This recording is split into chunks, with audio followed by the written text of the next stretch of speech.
I want to see the sequel! Yeah, me too. Okay, so we're gonna do a really quick Q&A on the movies that we just saw. So I would love to see Rick Matthews, Christopher Dorval, and John Gifford up here at the front with me. And can we just get another round of applause, please, for all of these really, really great short films.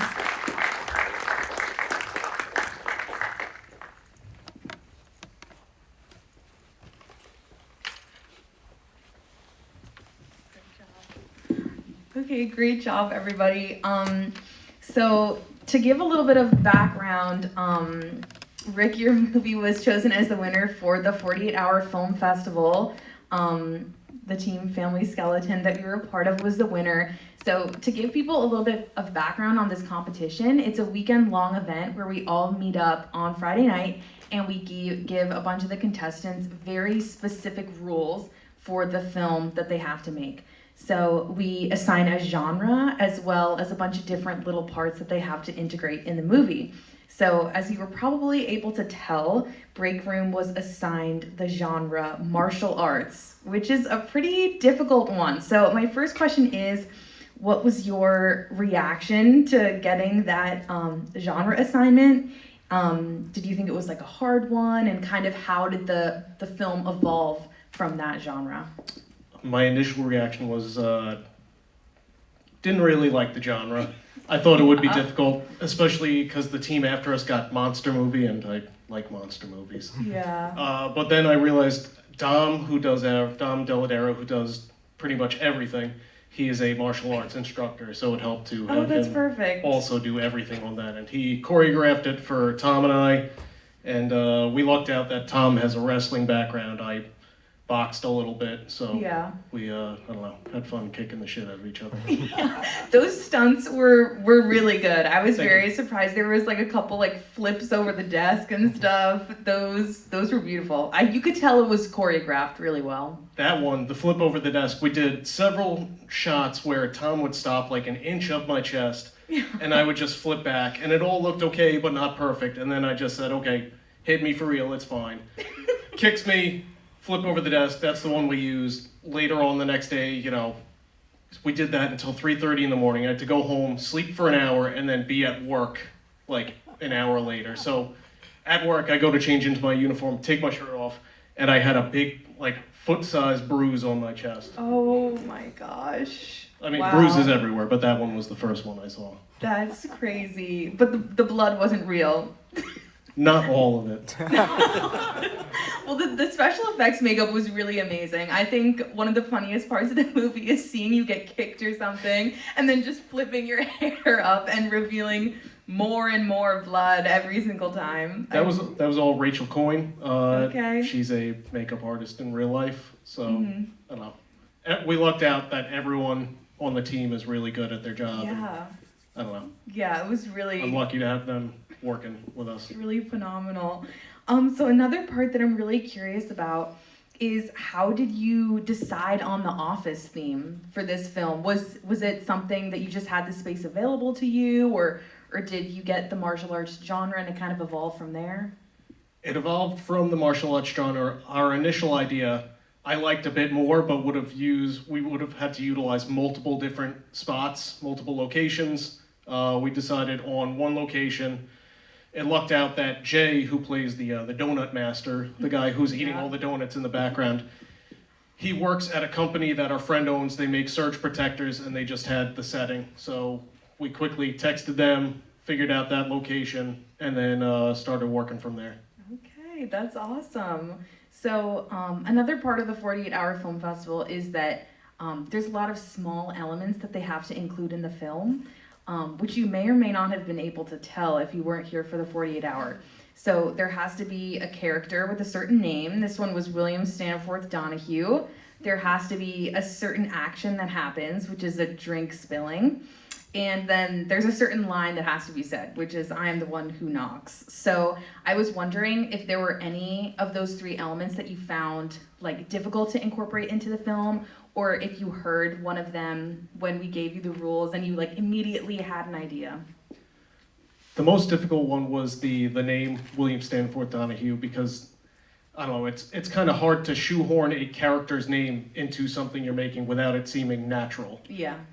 In this one, I sort of based the boss character, William Standenfort Donahue, off of a guy that I work with who just never shuts up, just keeps on talking, Yeah. and you're just exhausted by the time he's telling you this long story about nothing that goes nowhere, and it's always like, you say his name to complain about it, and then you complain about whatever rant he just went on. So it was natural for me to, I don't know, state his name and then eventually complain about it. Yeah. Adding the cup in there, that was originally going to be when he sits down and knocks over the cup, but it didn't make sense to like knock two of the the goals out in one sitting, so we Yeah. tried to space it out even more. Yeah. And then him knocking, I don't know, it just made sense to have an annoying boss thinking that he came up with that, I don't know, platitude. Yeah, that was pretty good. I really like that. They were incorporated really naturally. Thank you. Okay, so next was the amazing music video directed by our very own Christopher Dorval. So yeah, Chris is a really important member of the Youth Advisory Board, and we're really honored to be screening his film as a part of this film festival. So my first question for you is kind of how did you take charge of this project? So this song was created by one of your friends, and I'm just sort of curious when you were involved and kind of how your friend asked you to be a part of it. So I met John at the gym, and I was just doing squats, bro. It was like, yeah. And then after that, he was like, yo, like, you make movies, right? And I'm like, yeah. He's like, we should do something together. So I'm like, bet.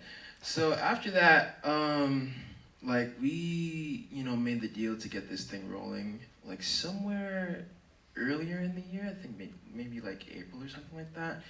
And then as time went on, we had a different song in mind, and I was like visualizing stuff by listening to the songs, but then he wanted to switch, which was equal, right? So then, and he was like really into the song, and I was into the song too. So what I did was, I visualized everything, and then I created the storyboard. It's just like a bunch of like stick figures and stuff like that. Yeah. And then I made the shot list. I wrote up the AV script and the treatment, and then I started texting people that then started texting more people to get this whole thing together. Mm-hmm.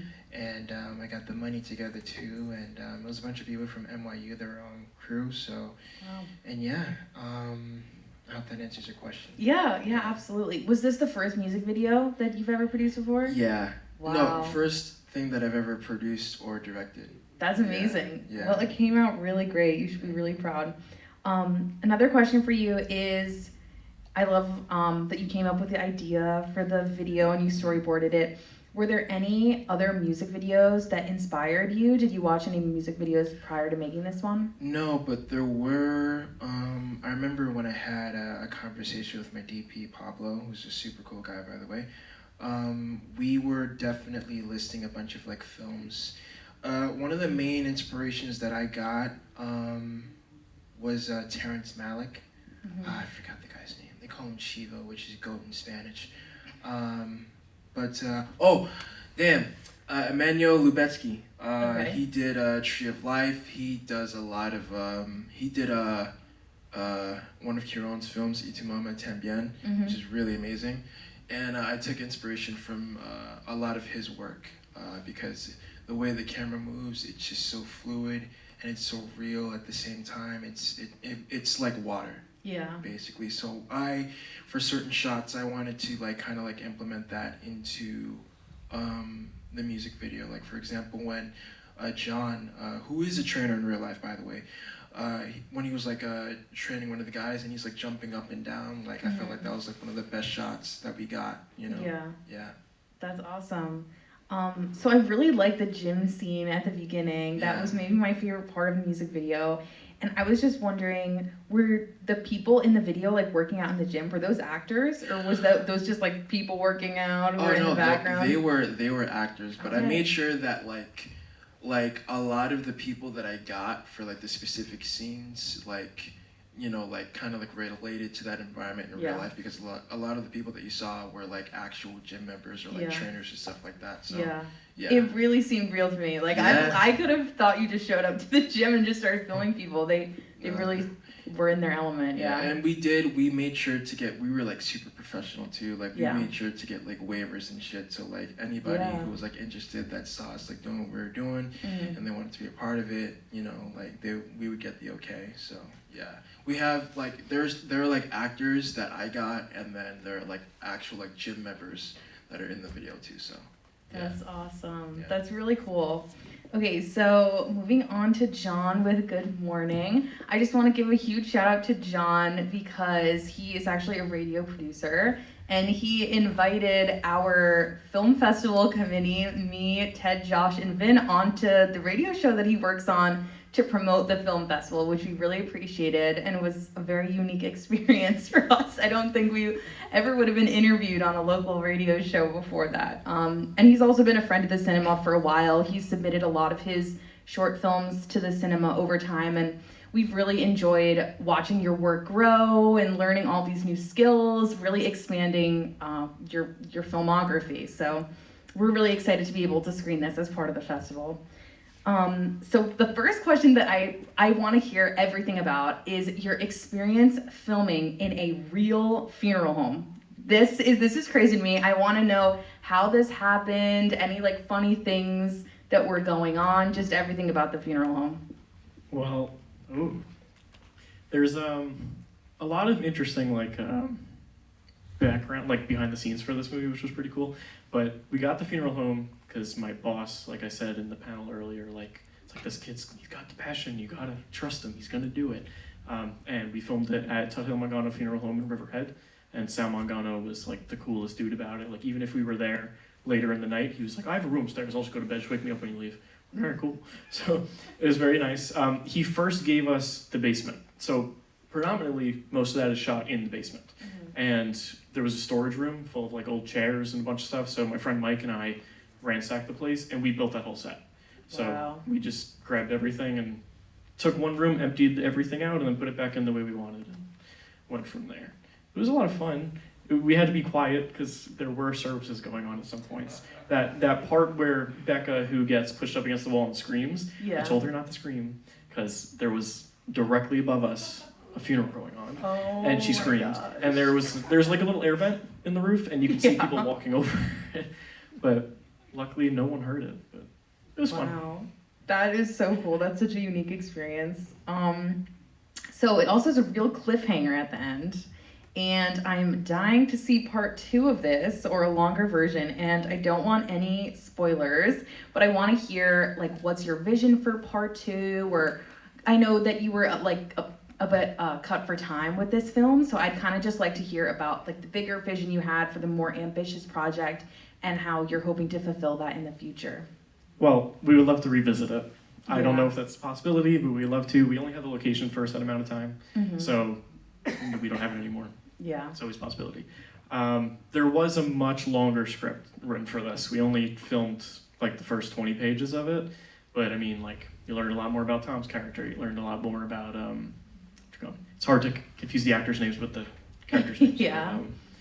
But, just kind of keep going from there, and then Emily, played by Victoria, is really our main character towards most of it. So unfortunately, she didn't get her chance to really, like, do that in the script, but she's killing it now. She's in a bunch of movies. She's actually in LA filming a movie right now, which is cool. So I don't think we would even get her back. So we'll see. But love to keep going with it. Tom's character originally, because you saw how the kid was staring at him, put the wings pouring thing in there. His character, you would find out more, is afraid to get married because he's afraid of moving on with his relationship and having kids, etc. and stuff. So Rivers, who plays that little kid, who's doing fantastic. He actually just got cast in a Darren Aronofsky movie last week, so he's killing it. That is crazy. So he was going to kind of keep running into Tom and kind of be like the subliminal, he's afraid of having children, so he has this one zombie kid that just won't leave him alone. Yeah. But we made a lot of stuff for this. We made a whole prosthetic hand, which was cool, and painted it and everything. We didn't get to use it, but that was supposed to be River's hand, and eventually he's going to get cut off and still chase Tom around because still was there. But so funny. Yeah, we built a lot and made a lot that unfortunately we didn't get to use, but now we have it all for future stuff, so go from there. Awesome. So one key difference that I noticed between this film and the other ones that you've submitted for our competitions was that you were working with a lot of professional actors. And I mean, especially hearing about that young kid, I would just love to hear more about your experience finding the professional actors and working with them and how you directed them. So Victoria, I knew in high school. She was a stage performer for all the theatrical stuff, and I was stage crew. So I recorded The Little Mermaid, and it's on like a little DVD and whatever. And she was Ariel, and I haven't talked to her since, and that was like 7 years ago. Wow. But I saw her. I was watching the Hell House movies, and I was ripping on them for like a week because I really don't like them. And I kept doing a double take because I was like, this girl looks so familiar, and it was Victoria. Wow. So I texted her, and shameless plug, I have a podcast, and she was on my podcast, and she talked about it. And I asked her if she wanted to do this, and she agreed. So got Victoria to do that. Been working with Tom on everything that I make. He's my guy. Does everything. Jacob, I work with him at my radio job, and he's always wanted to do acting. He's been like background a few Hallmark movies and stuff, and he really enjoys doing it. So I was like, all right, yeah, you want to play the main one? He's like, yeah, sure. Great. Yeah, everyone did a fantastic job. A lot of the background people I met for the first time filming this, so my boss got them involved with it.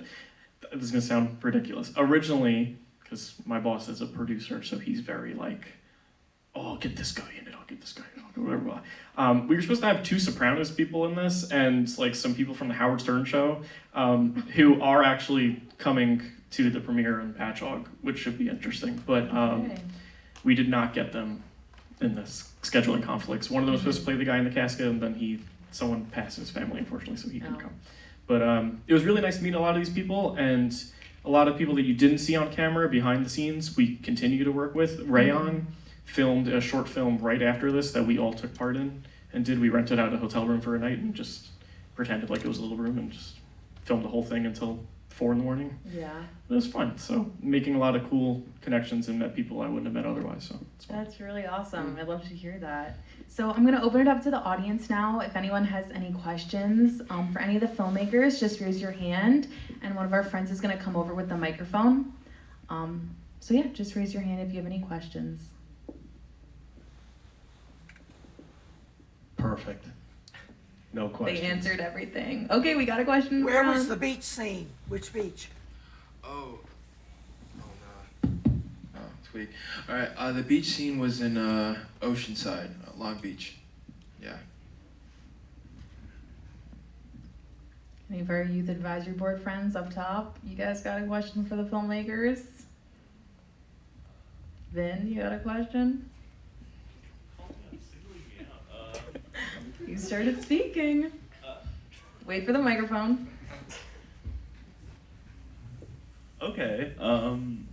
So like, yeah, Chris talked about like Malik and stuff for visual inspirations. What were some of your, all 3 of you, like some of your bigger visual inspirations for the film?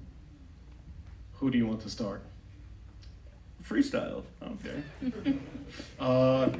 Visual inspirations. Dean Cundy. He's my favorite DP. Everything is just, I don't know, it looks sort of mechanical and real, looks like the real world. I don't know, I like other fantastical stuff, but I feel like Dean Cundy nails it. For this in particular, for Eagle, I think the only person to really say would be Lubetsky, really yet. But I mean, other influences that I have personally, other than Lubetsky, I would say Carl Freund. A great film that all of you guys should check out. It's a silent film, The Last Laugh, 1926. Brilliant stuff, or 24, I'm not sure, bars. But anyway, check it out, it's amazing. Charles Rosher, I'm forgetting the names of the guys that shot Sunrise, The Wizard of Oz. I think I just named them, so my apologies once again. But people like that, I really look up to. Yeah. I like Sam Raimi a lot. I'm a big Evil Dead guy, and you can probably tell from one of the scenes where the eye gets stabbed out and you kind of follow the scalpel, or it was scissors really in that case. I ended up making like a camera bayonet, which was kind of funny. I just taped it to the front of a camera and just went from there and made the world's deadliest camera. It was a lot of fun. But yeah, I just love that kind of campy, fun, stupid stuff. I like it. Great. My question is, when working with actors, how do you like pull a performance out of an actor, especially if it's like, I don't know, maybe like the millionth take and they're just not saying it how you want? Like, how do you go about like kind of dictating how you want it without like, you know, with letting them kind of do their own thing as well? Berating them, screaming at them, just throwing a temper tantrum.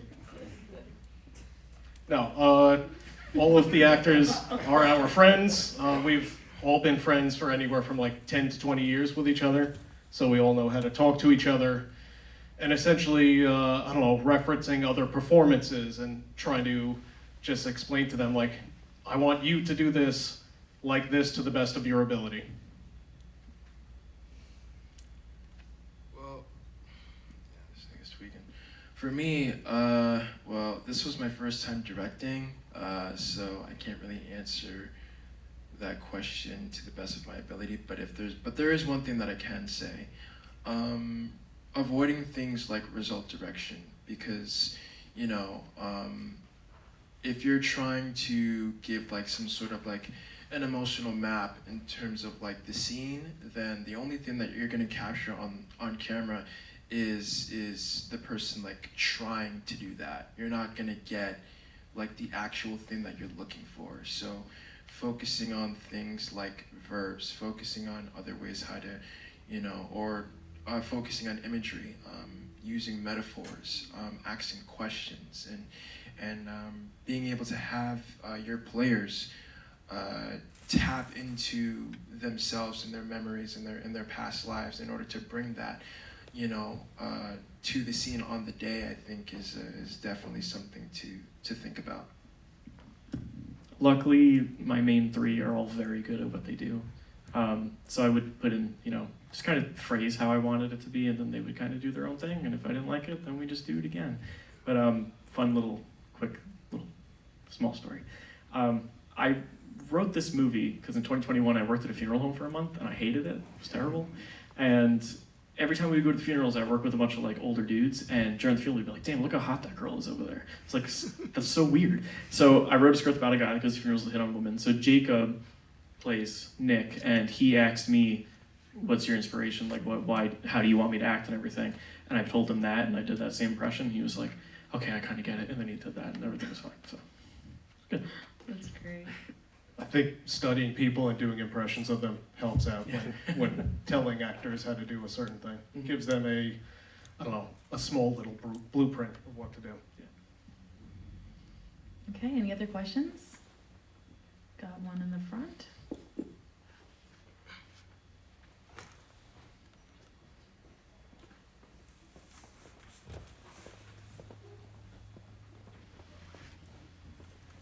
My question is, why does the crawl go by so fast? And I'd like to make a comment related to that. For your future consideration for your crawls, Mrs. Harris Goes to Paris treated people who stayed for the crawl to a number of beautiful sketches. Beautiful Boy, you heard the entirety of the Bukowski poem that was briefly mentioned earlier in the film. And anything you can do to get people to see the crawl and see all the people that are involved in producing these marvelous films would be fantastic.